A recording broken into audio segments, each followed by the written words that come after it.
আমি একটি সহজ মাস্ক আজকে তৈরি করার জন্য 30 ইঞ্চি চওড়া একটা প্লেট নিয়ে নিলাম।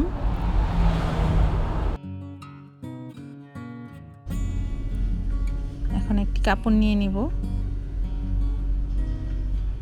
তারপর কাপড়ের উপর প্লেটটা বসিয়ে দাগ কেটে নিব। আমি এল সাইজের মাস্ক তৈরি করব, এই জন্য 30 ইঞ্চি প্লেট নিয়ে নিলাম।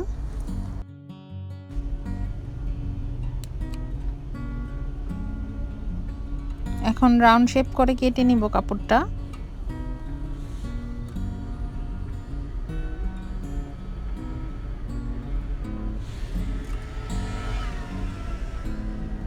আমি দুইভাবেই দেখাবো কাটাটা, এজন্য দুইভাবেই আপনাদের দেখাচ্ছি। আবারও মাপ দিয়ে নিচ্ছি। এখন আমি কাপড়টাকে 4 ভাঁজ করে তারপরে এক সাইড থেকে 8 ইঞ্চি দাগ কেটে নিব। যেহেতু আমি এল সাইজের মাস্ক বানাবো, একটু বড় হবে, আরেক সাইড থেকে 5 ইঞ্চি নিয়ে নেব। তো এখন প্লেটটা দিয়ে আবার ওই দাগ থেকে এই দাগ একটু রাউন্ড করে কেটে নিতে হবে।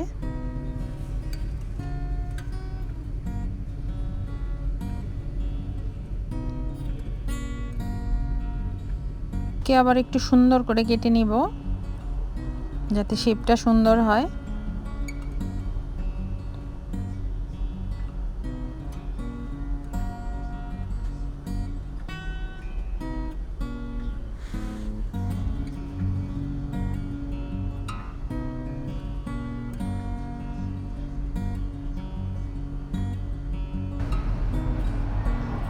এখন আমি এইভাবে ধরে এটাকে দুই দিক দিয়ে সেলাই করে নিব।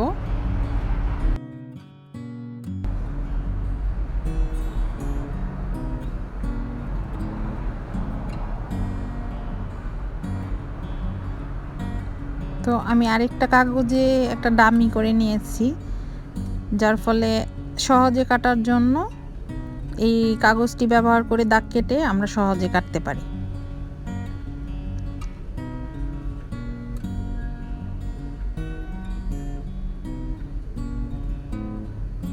তো কাটার সময় এলোমেলো যাতে না হয়ে যায়, এজন্য পিন ইউজ করতে পারি।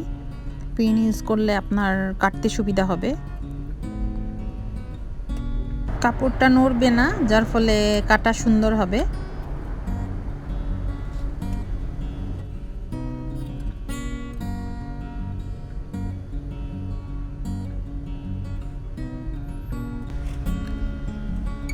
এখন দুই পাশ সেলাই করে নিব।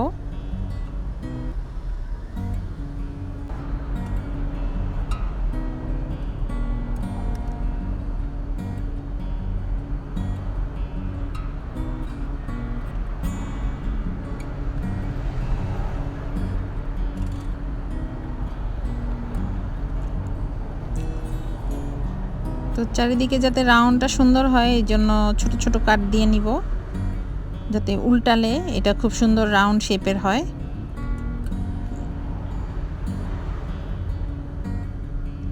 এইভাবে করে কেটে দিতে হবে।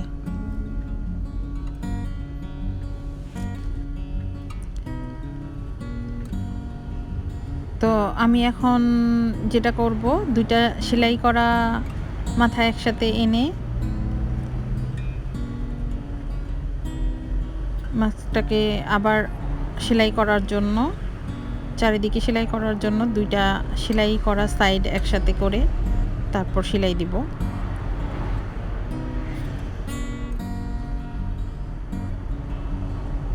এই জায়গাটা লক্ষ্য করুন।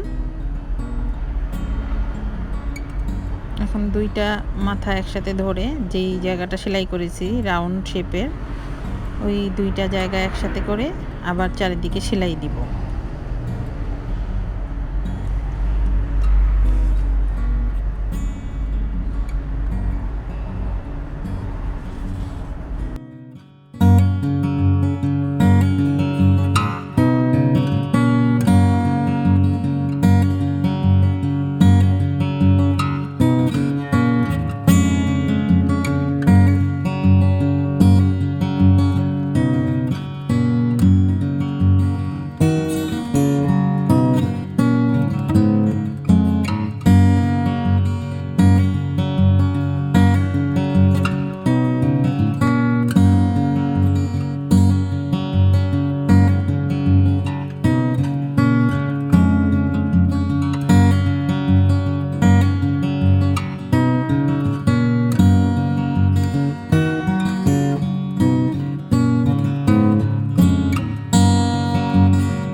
সেলাই করা শেষ, একটু জায়গা বাদ রেখেছি যাতে মাস্কটাকে আবার উল্টানো যায়।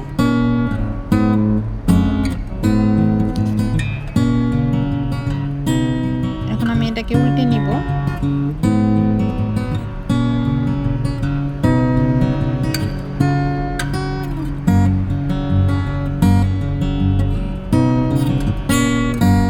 তারপর এখন একটা ছোট আয়রন দিয়ে এটাকে আয়রন করে নিব। আপনাদের কাছে যেরকম আয়রন থাকে সেটা দিয়ে আপনারা আয়রন করতে পারবেন। তো আমার কাছে ছোট একটা আয়রন ছিল, এটা দিয়ে আমি আয়রন করে নিব এটাকে।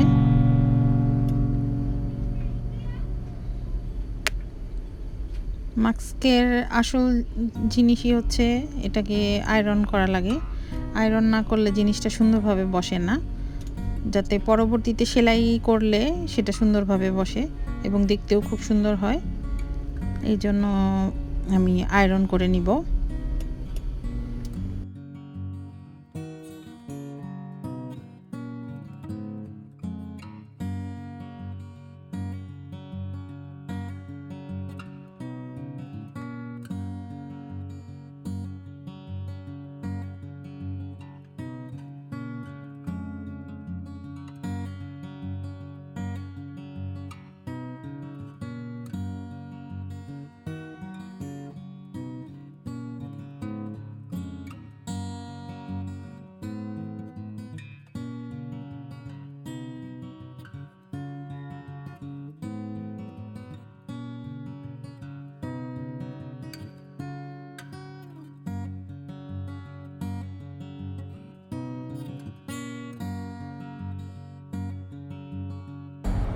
তো আমার আয়রন করা মোটামুটি শেষ। এখন আমি ফাঁকা জায়গাটা থেকে আবার একটু কাপড়টা ভাঁজ করে আবার সুন্দর করে আয়রন করে নিচ্ছি, যাতে সেলাই করতে আমার সুবিধা হয়।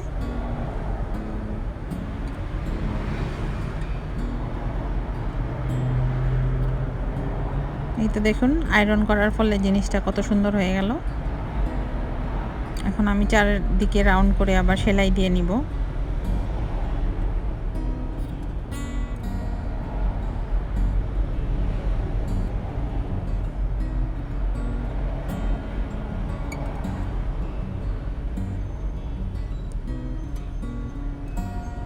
খুবই সহজ আসলে মাস্ক সেলাই করা, যে কেউ চাইলেই সেলাই করতে পারেন।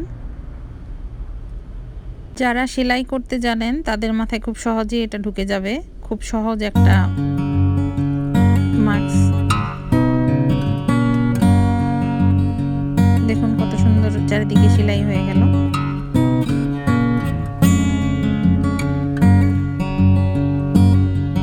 এখন আমি সাইডের সুতাগুলো কেটে নিব। কেটে একটু ভাঁজ করে রাবার ভরার জন্য আবার সেলাই দিয়ে নিব।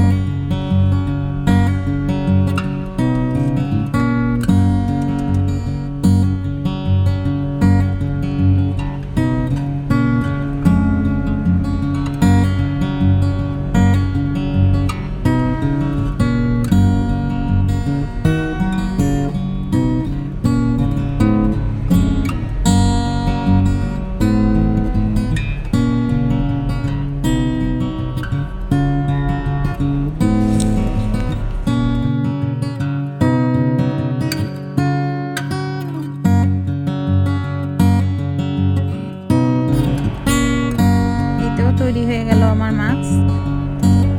এখন আমি এটাতে রাবার ভরবো। তো যার যার পছন্দ অনুযায়ী রাবারটা ভরবেন, যে যতটুকু মানে ইজি চায় যার যার সুবিধা অনুযায়ী ভরবেন। যদি রাবার বড় হয়ে যায় তাহলে একটু গিট দিয়ে নেবেন, যাতে রাবারটা ছোট করা যায়। ছোট বড় এটা যার যার উপর ডিপেন্ড করবে। তো এই হয়ে গেল আমার মাস্ক। আজকে বিগ সাইজের একটা মাস্ক তৈরি করে ফেললাম।